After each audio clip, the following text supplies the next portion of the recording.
જેતપુર ખાતે યોજાયેલા ભાજપના સંમેલનમાં ભાજપના ધારાસભ્ય મહેન્દ્ર પાડલિયાએ આપેલા નિવેદન મામલે કોંગ્રેસના પૂર્વ ધારાસભ્ય લલિત વસોયાએ પ્રતિક્રિયા આપી છે। મહેન્દ્ર પાડલિયાએ જાહેર મંચ પરથી કહ્યું હતું કે કોંગ્રેસને સ્થાનિક સ્વરાજની ચૂંટણીમાં ઉમેદવાર ન મળ્યા ત્યારે અમે કોંગ્રેસને ઉમેદવારો આપ્યા છે અને આ બાબતના સામે લલિત વસોયાએ પ્રતિક્રિયા આપતા કહ્યું છે કે જેતપુરની અંદર ભારતીય જનતા પાર્ટીના એક કાર્યક્રમમાં ધોરાજીના ધારાસભ્ય મહેન્દ્રભાઈ પાડલિયા જે રાજકીય રીતે બફાટ કરે છે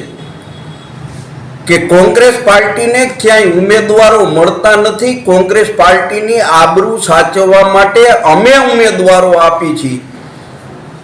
એ નિવેદન બાબતે મારે કહેવું છે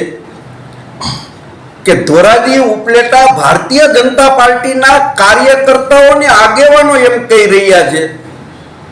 કે અમારા ધારાસભ્યની માનસિક સ્થિતિ બરાબર નથી, માનસિક રીતે અસ્વસ્થ છે, એને શું બોલવું, ક્યારે શું બોલવું એની પણ ભાન નથી, કાર્યકર્તા કે આગેવાનોના નામ પણ ભૂલી જાય છે। ત્યારે મહેન્દ્ર પાડલિયા કોંગ્રેસની ચિંતા કરી અને કોંગ્રેસને ઉમેદવારો આપવાની જ્યારે વાત કરી રહ્યા છે ત્યારે મારે કહેવું છે કે મહેન્દ્રભાઈ, તમે તમારા ભાણા ઉપરથી માખી ઉડાડો। ગત નગરપાલિકામાં તમને ધોરાજીમાં પૂરતા ઉમેદવારો નહોતા મળ્યા,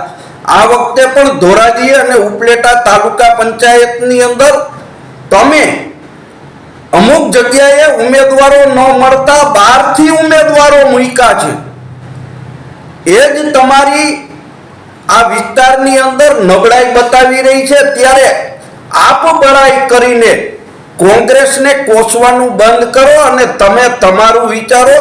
તમારી શું સ્થિતિ છે એ આવતા દિવસોની અંદર તાલુકા પંચાયત, જિલ્લા પંચાયતની ચૂંટણીમાં ધોરાજી ઉપલેટાની પ્રજા તમને જવાબ દેવાની છે। સરફરાઝ કોડી સાથે bureau report, today Gujarati news.